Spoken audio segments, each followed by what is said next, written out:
সরকারি অর্থের সর্বোত্তম ব্যবহার নিশ্চিত করতে হবে সচিবদের সঙ্গে প্রথম বৈঠকে প্রধান উপদেষ্টা। দ্রব্যমূল্য নিয়ন্ত্রণ সহ বিভিন্ন বিষয়ে আলোচনা। জনগণ চাইলে রাজনৈতিক দল গঠন করবে বৈষম্য বিরোধী ছাত্ররা, জানালেন সমন্বয়ক। বিজয়ের মাস পূর্তিতে কাল শহীদি মার্চ ঘোষণা। এবং দাবি আদায়ে আজও গার্মেন্টস শ্রমিকদের বিক্ষোভ, বন্ধ অর্ধশতাধিক কারখানা। ভাঙচুর করলে কঠোর পদক্ষেপের হুঁশিয়ারি স্থানীয় সরকার উপদেষ্টার।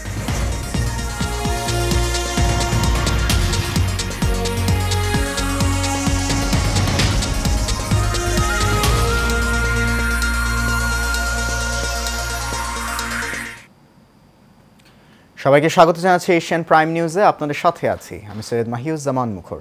শুনছেন বিআরবি কেবল ইন্ডাস্ট্রিজ লিমিটেড সংবাদ শিরোনাম। যাচ্ছে পুরো খবরে। সরকারি অর্থের সর্বোত্তম ব্যবহার নিশ্চিত করার নির্দেশনা দিয়েছেন অন্তর্বর্তী সরকারের প্রধান উপদেষ্টা ডক্টর মোহাম্মদ ইউনূস। দায়িত্ব নেওয়ার পর প্রথমবার নিজ কার্যালয়ে সচিবের সঙ্গে বৈঠকে তিনি এই নির্দেশ দেন। বৈঠকে ৫৫টি মন্ত্রণালয় ও বিভাগের সচিবরা উপস্থিত ছিলেন। বিস্তারিত দেখুন নূর মোহাম্মদ ভূঁইয়া রিপোর্টে। দায়িত্ব নেওয়ার পর অস্থায়ীভাবে রাষ্ট্রীয় অতিথি ভবন যমুনায় দাপ্তরিক কার্যক্রম পরিচালনা করেন প্রধান উপদেষ্টা ডক্টর মোহাম্মদ ইউনূস। বুধবার প্রথমবার অফিস করেন তেজগাঁওয়ে প্রধান উপদেষ্টার কার্যালয়ে। সকাল 11:30টায় প্রধান উপদেষ্টায় বৈঠক করেন ৫৫ মন্ত্রণালয় ও বিভাগীয় সচিবের সঙ্গে। ডক্টর ইউনূসের সভাপতিত্বে বৈঠকের সঙ্গে ছিলেন উপদেষ্টা আলী ইমাম মজুমদার। সরকার গঠনের পর এটি হচ্ছে সচিবদের সঙ্গে প্রধান উপদেষ্টার প্রথম বৈঠক। বৈঠকে দেশের সাধারণ পরিস্থিতি এবং সরকারের অগ্রাধিকার নিয়ে আলোচনা হয়। সভায় সরকারের নীতি ও কর্মসূচি বাস্তবায়নে জনপ্রশাসনের ভূমিকার বিষয়ে রাখা হয়েছে। পাশাপাশি চলমান পরিস্থিতিতে অর্থনীতির গতি ফেরাতে মাঠ কর্মকর্তাদের করণীয় নিয়েও আলোচনা হয় বৈঠকে। নূর মোহাম্মদ ভূঁইয়া, এশিয়ান টেলিভিশন, ঢাকা।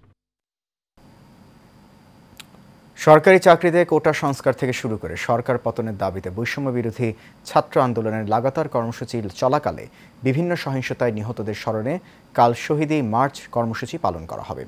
আজ এক সংবাদ সম্মেলনে এই তথ্য জানান বৈষম্য বিরোধী ছাত্র আন্দোলনের সমন্বয়করা।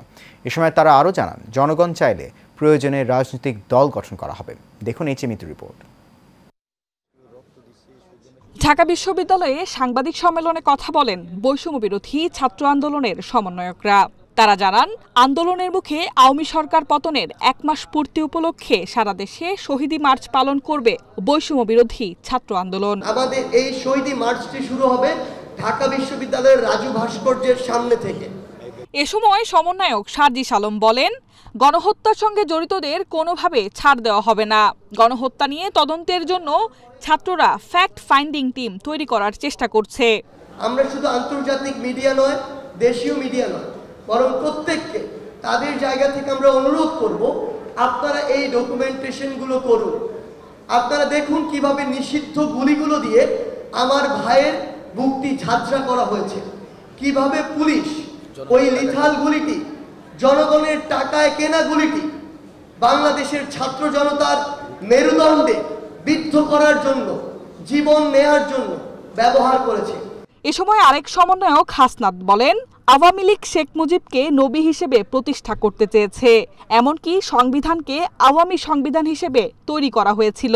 জনগণের কাছে জানতে চান তারা এই ব্যানারের পরিবর্তন চায় কিনা, জনগণ এই সিস্টেমের পরিবর্তন চায় কিনা, এবং এই সিস্টেমের পরিবর্তনের জন্য তারা কোনো নতুন রাজনৈতিক দল চায় কিনা, সেটা জনগণকে প্রশ্ন করুন, জনগণ নির্ধারণ করবে। বাকি কিন্তু বলে দিয়েছে আমরা জনগণের ভাষাকে রূপান্তর করি, জনগণ চাইলে আমরা করব। জনগণের সিম্বলটা, যে সিম্বলটা দেখায় সেটাকে আমরা ভাষায় রূপান্তর করি। সমন্বয়কারী পরিচয় দিয়ে কেউ অপকর্ম করলে আইনের হাতে তুলে দেওয়ার আহ্বানও জানান ছাত্র আন্দোলনের নেতারা। যখনই যেখানে চাঁদাবাজি হচ্ছে, দখলদারি হচ্ছে এবং অনিয়ম হচ্ছে, বৈষম্য বিরোধী ছাত্র আন্দোলনের যারা অংশগ্রহণ করেছিলেন তারা স্বতঃস্ফূর্তভাবে সেসব চাঁদাবাজি, দখলদারি, সিন্ডিকেটের বিরুদ্ধে কথা বলছে, প্রতিরোধ গড়ে তুলছে। এই যে মিতু, এশিয়ান টেলিভিশন, ঢাকা। পোশাক শ্রমিকদের বিক্ষোভের মুখে আজও শিল্পাঞ্চল আশুলিয়ার অন্তত ৬০টি কারখানায় ছুটি ঘোষণা করেছে কর্তৃপক্ষ। খবর পেয়ে সেনাবাহিনীর সদস্য সহ আইন শৃঙ্খলা রক্ষাকারী বাহিনীর সদস্যরা সতর্ক অবস্থানে রয়েছে। তবে রাতে এবং কাল সকল কারখানা খোলা রাখার কথা জানিয়েছে বিজিএমইএ।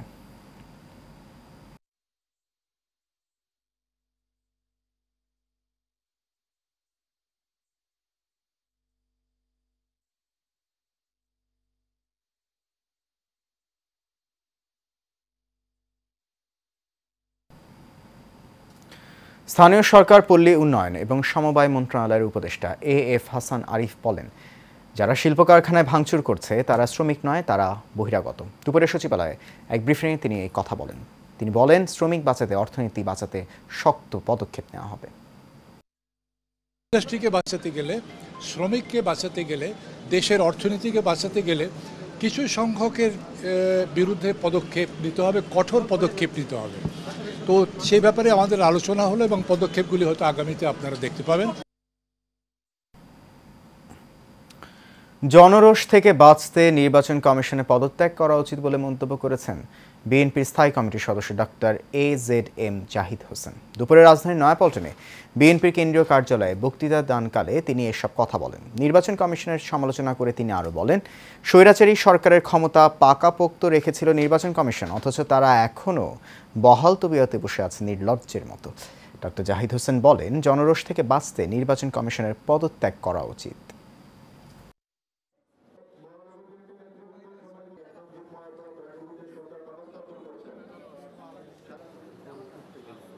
কিন্তু এই নির্বাচন কমিশন আজ অবধি নির্লজ্জের মতো বসে আছে।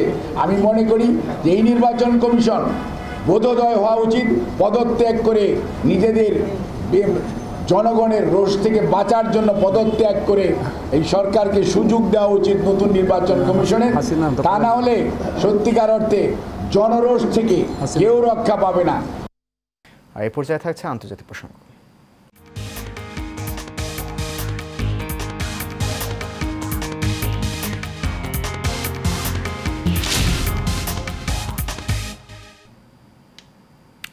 মধ্য আফ্রিকার দেশ ডেমোক্রেটিক রিপাবলিক কঙ্গোর একটি কারাগার ভেঙে পালানোর সময় নিহত হয়েছেন অন্তত 129 জন কয়েদি। রাজধানী কিনশাসার মাকালা কেন্দ্রীয় কারাগারে এই ঘটনা ঘটেছে বলে সাংবাদিকদের জানিয়েছেন দেশটির স্বরাষ্ট্রমন্ত্রী জ্যাকুমিন শাবানি লুকু বিহাঙ্গো। জ্যাকুমিন বলেন, এই 129 জনের মধ্যে 24 জন পুলিশ ও নিরাপত্তা বাহিনীর সদস্যদের গুলিতে নিহত হয়েছে। বাকিরা প্রাণ হারিয়েছেন পদদলিত হয়ে ও সাফোকেশনের শিকার হয়ে। 1500 জন কয়েদি ধারণ ক্ষমতা সম্পন্ন মাকালা কারাগারে থাকতেন 12,000-এরও বেশি কয়েদি। এই কয়েদিদের অধিকাংশই বিচারাধীন মামলার আসামি ছিল। মাহিউজ্জামান মুখর। আর এই পর্যায়ে থাকছে বাণিজ্য সংবাদ।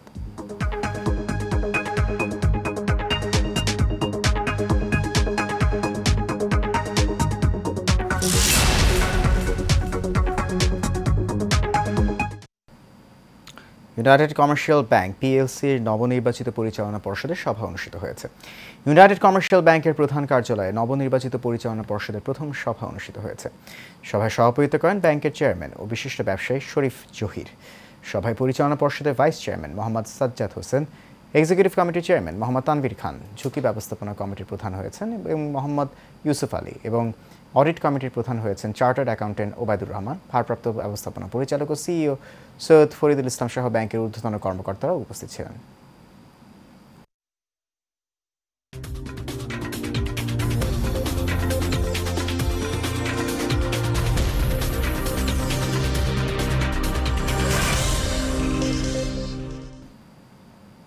জানাবো খেলার খবর। ইংল্যান্ড ক্রিকেটের 3 ফরম্যাটের কোচ হলেন ব্র্যান্ডন ম্যাককালাম। টেস্টে ইতিবাচক সাফল্যের পর এই কিউই কোচকে সীমিত ওভারের প্রধান কোচের দায়িত্ব দিয়েছে England and Wales cricket board. England cricket বোর্ডের ব্যবস্থাপনা পরিচালক রব কি বিষয়টি নিশ্চিত করেছেন। ম্যাককালাম সাদা বলের কোচ হিসেবে আগামী বছরের জানুয়ারি থেকে কাজ শুরু করবেন। এর আগে তিনি 2027 সাল পর্যন্ত ইংল্যান্ডের টেস্ট দলের কোচ হিসেবে চুক্তি নবায়ন করেন। অস্ট্রেলিয়ার বিপক্ষে সীমিত ওভারের সিরিজ ও চলতি বছরের শেষে হওয়া ওয়েস্ট ইন্ডিজ সফরে ইংল্যান্ড দলের দায়িত্বে থাকবেন ভারপ্রাপ্ত কোচ মার্কাস ট্রেসকোটেক।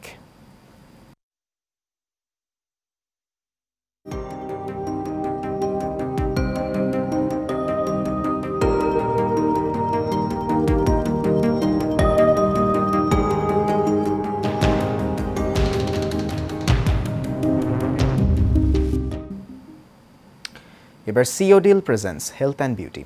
স্মরণকালের ভয়াবহ বন্যায় দেশের বিভিন্ন অঞ্চল প্লাবিত হওয়ায় সেখানকার জনজীবন বিপর্যয়ের মুখে পড়েছে। এলাকাগুলোতে বন্যা এবং বন্যা পরবর্তী সময় নানা ধরনের রোগবালাই দেখা দিয়েছে। এই সময় ব্যাকটেরিয়াল জ্বর, ডায়রিয়া, কলেরা এবং ছত্রাকঘটিত প্রভৃতি চর্মরোগ দেখা দিয়েছে। বিস্তারিত দেখুন রফিকুল ইসলাম রলির রিপোর্টে। বন্যার ফলে চরম ভোগান্তিতে থাকা মানুষের নিরাপদ আশ্রয়ে খাবার ও বিশুদ্ধ পানি নিয়ে দুশ্চিন্তার অন্ত নেই। বন্যায় ময়লা আবর্জনা, মানুষ ও পশু পাখির মলমূত্র এবং পয় নিষ্কাশনের ব্যবস্থা একাকার হয়ে জীবাণু পানিতে মিশে ছড়িয়ে পড়ে, ফলে বিস্তার বেড়ে যায় নানা সংক্রামক ব্যাধির।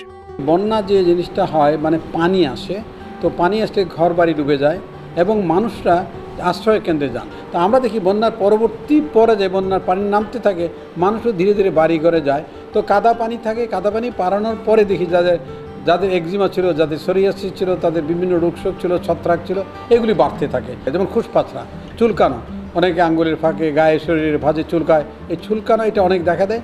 আবার দেখা যাচ্ছে ছত্রাক যাদের ছিল এটাও বাড়ে। তো যে চর্মরোগ ছিল তা বাড়ে। তাহলে একজনের যখন স্ক্যাবিস হয় দেখা গেলে ঘরের সবাই হয়েছে। তো ওখানে ঘর বলতে তো একটা পরিবার না, অনেকগুলি পরিবার থাকে। তো সকল পরিবারে দেখা গেল খুশপাছড়া থাকে। তো আমরা অনেক রোগী এই বন্যার পরবর্তী পাই। কারণ এই যে কাদামাটিতে যে পয় নিষ্কাশন, বিভিন্ন রকম খনিজ পদার্থ থাকে, কাদামাটি থাকে, তার থেকে রোগগুলি বাড়ে।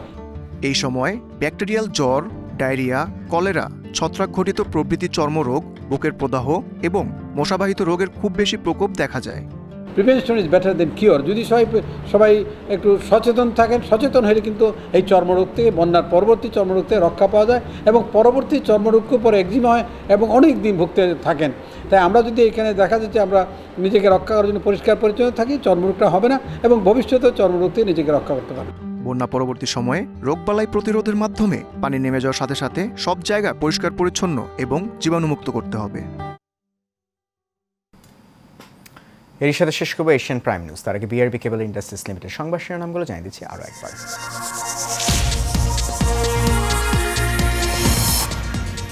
সরকারি অর্থের সর্বোত্তম ব্যবহার নিশ্চিত করতে হবে, সচিবদের সঙ্গে প্রথম বৈঠকে প্রধান উপদেষ্টা। দ্রব্যমূল্য নিয়ন্ত্রণ সহ বিভিন্ন বিষয়ে আলোচনা। জনগণ চাইলে রাজনৈতিক দল গঠন করবে বৈষম্য বিরোধী ছাত্ররা, জানালেন সমন্বয়ক। বিজয়ের মাস পূর্তিতে কাল শহীদি মার্চ ঘোষণা। এবং দাবি আদায়ে আজও গার্মেন্টস শ্রমিকদের বিক্ষোভ, বন্ধ অর্ধশতাধিক কারখানা। ভাঙচুর করলে কঠোর পদক্ষেপের হুঁশিয়ারি স্থানীয় সরকার উপদেষ্টার।